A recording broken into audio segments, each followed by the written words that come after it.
If there is a singular theme to unify most of 11-bit Studios' development portfolio, it is the lengths people will go to survive. This war of mine challenged us to be civilians in a war zone and choose the sacrifices we'd make to pull through. The Frostpunk series mixed traditional city building with ethical decision-making in a colony on the brink of collapse. Both cases demanded that we choose between bad and worse.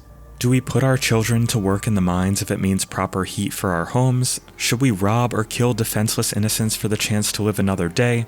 And if we come out the other side alive, are we the same people that we once were? The Alters brings a new perspective to this question. It not only imbues 11-bit's themes with fresh and fascinating new ideas, but creates a dynamic, reactive framework from which emerges some of the most creative science fiction I have ever experienced. It's a mind-bogglingly ambitious combination of gameplay systems I've never once seen before, and when paired with an evolutionary leap in 11-bit's own multi-layered narrative style, I was left more or less superglued to my screen, sleep be damned. Needless to say, I cannot wait to tell you about it. That shiny rock might be a source of metal. Keep yourself glued to this screen too, and consider giving us a like, subscribing to the channel if you haven't already, and check out our Patreon, where becoming a member grants you early and ad-free access to weekly shows, a shout out at the end of each video, and much more. The Alters puts you in the unenviable shoes of Jan Dolski, a builder sent on a spacefaring expedition in search of a rare and mysterious element called rupidium. I'm not here to be a spoily Sally, so I'll leave it for you to learn about what exactly makes rupidium so desirable. But all spoilers aside, Jan's journey does not go well. He crash lands on a distant planet with a harsh, desolate landscape and extreme radiation at night. His entire crew is dead, and to make things far worse, this planet exists in a triple star system, a concept that will be very familiar to my fellow three-body problem fans. Because of the unpredictable way this system's suns move, Jan faces the looming threat of a sunrise that will burn the entire landscape to hell. His only chance of survival is to operate his mobile base, a massive imposing structure shaped like a giant wheel, and move it away from the sun. Problem is, this job is meant for a team, and Jan is just one guy. Well, at first. Hey there. I said, don't come near me. Within the base's onboard quantum computer, Jan finds an unusual piece of technology called the Mind Record. By browsing through its linear sequence of loosely connected organic blobs, you can read brief passages describing Jan's core memories up until this point in time. His loves, his losses, choices he's proud of, and choices he regrets. I know, right? This computer is such a stalker. With the power of rupidium though, you can pick between a small number of these nodes and branch them. What kind of person would Jan become if he had taken on that research program when he had the chance? If he had moved abroad with his girlfriend Lena, or if he had confronted his alcoholic father? Well, if Jan hopes to survive, he's going to have to find out. The quantum computer can forecast the consequences of changing Jan's past to create the Alters, clones of himself that develop along these branching neural pathways to specialize in scientific research, mining, therapy, medicine, and so on. And now he has a crew, albeit one acutely aware that the lives they remember in such intimate detail no longer exist and never did. What could possibly go wrong? Your time in the Alters will be split among 3 core gameplay components that feed off one another in increasingly interesting ways.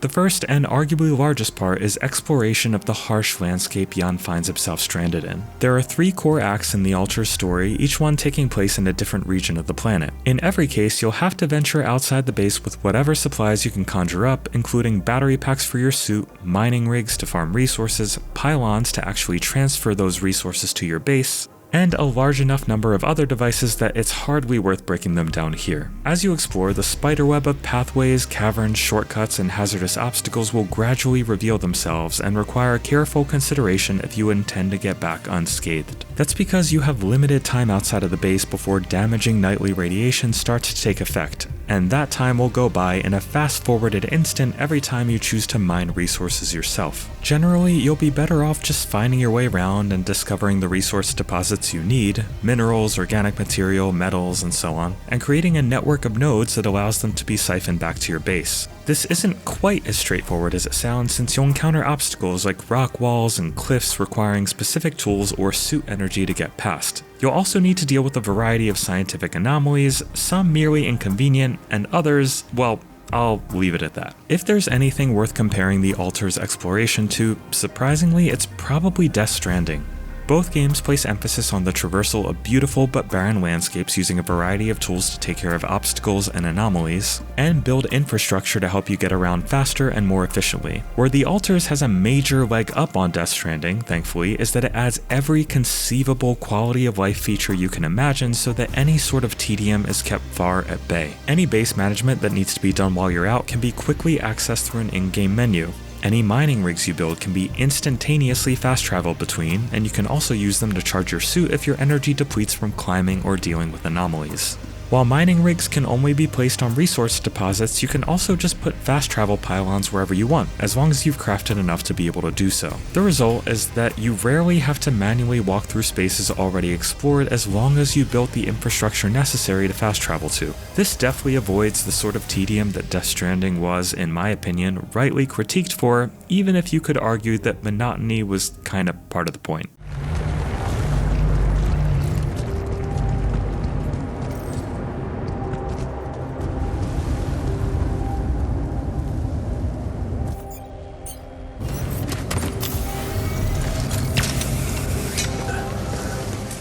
The second major part of The Alters gameplay is base building, and this is the piece where you'll almost certainly feel a hefty dose of Frostpunk DNA, albeit with an intensely different context. You'll frequently add new modules to your base, not just for logistical needs like farming food, cooking in a kitchen, or housing stores of rubidium, but also in response to the needs of your alters. They'll want dormitories built so they don't have to sleep on the floor, a social room to play beer pong and watch movies, a gym to blow off steam, and even a contemplation room to attend therapy sessions if you manage to print the version of Jan that became a shrink. Naturally, all of these rooms require resources, so you'll often be tailoring your exploration and mining priorities toward what it is you need to build next.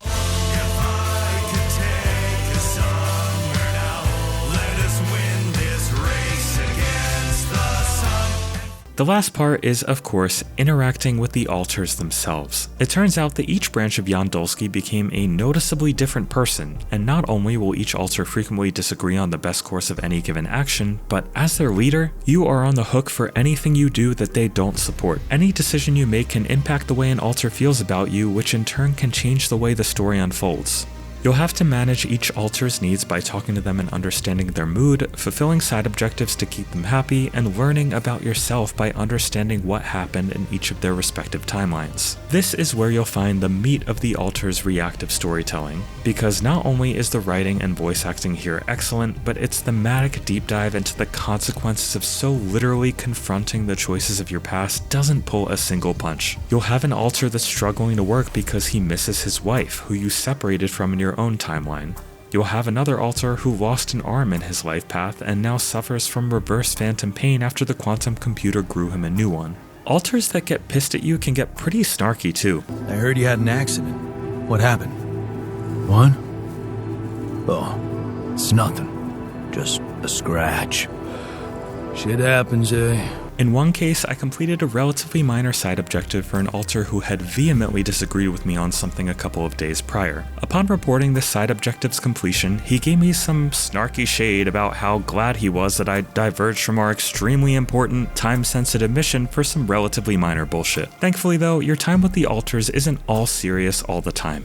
I mentioned the social room that includes a TV and beer pong, and was delighted to learn that these aren't just visual window dressing. Beer pong is a fully fledged minigame you can play with your alters to cheer them up, and it's surprisingly fun. Your TV can also be used to play movies you find in discarded luggage strewn around the landscape, and most of these are really entertaining, including an animated short that gave me many Rick and Morty vibes and more than a few hearty belly laughs. I even love that when you're not watching TV in the social room, it'll play footage from other 11-bit published games like Frostpunk, Indica, and Moonlighter. When it comes down to work though, you'll need to assign each alter to a given job on or off the base, like farming resources from a specific mining outpost, crafting necessary items in the workshop, maintaining the base to ensure nothing fails, or take on kitchen duty to make sure everyone is well fed. The Alters doesn't feel much like a survival game per se, but there are gentle survival elements like the need to make sure your alters don't starve, lest they get overly hangry and plan a rebellion.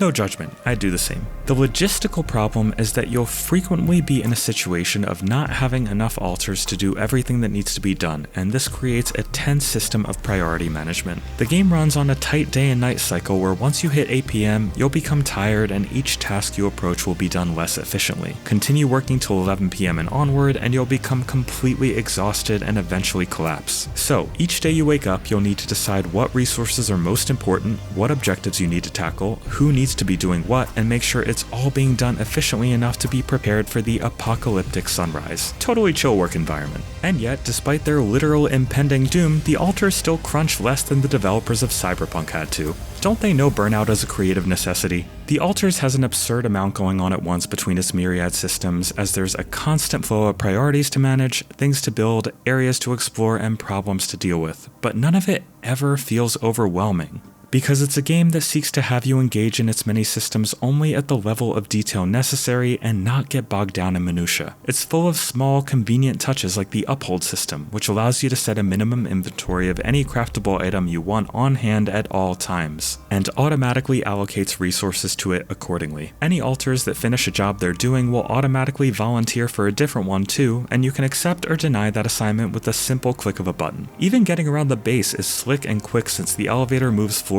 instantaneously with the flick of a thumbstick. I hate to gush, but my god, I just can't remember the last time I've been this impressed with the way a game juggled so many overlapping systems. They interlock so intuitively that each and every piece feels essential. The Altar's exploration is rewarding and suspenseful, its base building is fun and engaging, its survival elements feel tense without becoming annoying, its storytelling is immersive and compelling, and the way it trusts you to make decisions and just deal with the consequences feels like it shouldn't work nearly this well. I haven't even covered the way you'll communicate with members of the Ally Corporation that sent you on this mission in the first place, and the decisions in play when your priorities and theirs don't align, but there's simply no time to cover everything. Visually, I can't stress enough how happy I am to report that this is an Unreal Engine game that doesn't stutter like shit and has great performance out of the box. It includes frame-enhancing features like DLSS and frame generation should you choose to utilize them, and the initial boot up will begin with a lengthy shader compilation process, but the time this takes is well worth it for how smooth the game feels. It also has absolutely perfect ultrawide support and looks spectacular on a 32:9 monitor, which is how I played most of it, and to my absolute surprise, runs pretty decently on Steam Deck without looking like Vaseline-smeared garbage. To test it, I turned the settings to low, activated FSR 3, and turned FSR frame generation on, giving that most of the game doesn't require fast reflexes, so some latency is, in my opinion, acceptable. The result was 60 to 80 FPS in the base and around 40 to 50 FPS outside the base, with occasional drops into the 30s when a lot was going on. The Steam Deck is far from my favorite way to play the game, given how stunning it looks on a high-end PC, but it's perfectly playable and manages decent image quality as long as FSR artifacts don't bother you. I'm starting to sound like a broken record here, but the sound design is also excellent. The ambient noise of the game's environments coupled with the aggressive thrum of nearby anomalies adds the perfect level of tension as you explore, and the game's voice actors totally nail it, even when a line or two can occasionally feel off. If I'm honest with you, and I always am, I hardly have any negative notes here unless I start to get nitpicky. The quote-unquote combat you can get into with anomalies as the game goes on can start feeling a bit routine, so it's worth setting the combat difficulty to easy if that starts to bug you. And while I can hardly fault a game this complex for having a few things left to polish, it's worth noting that it does need a patch for a few minor items that will hopefully be fixed on or soon after launch day. These include a number of typos I saw in the dialogue, minor bugs like a pylon that randomly disconnected from my base and needed to be rebuilt, an objective I failed that never disappeared from my task log, and a one-time situation where I needed to reload a recent checkpoint because an altar I had to speak to went stiff and unresponsive. As some of you may know, Frostpunk is one of my favorite indie games of all time, and yet The Altars takes a hefty step further by adding an exceptional multi-dimensional narrative that harmonizes beautifully with the gameplay loop and exploration that feels as immersive as it is rewarding.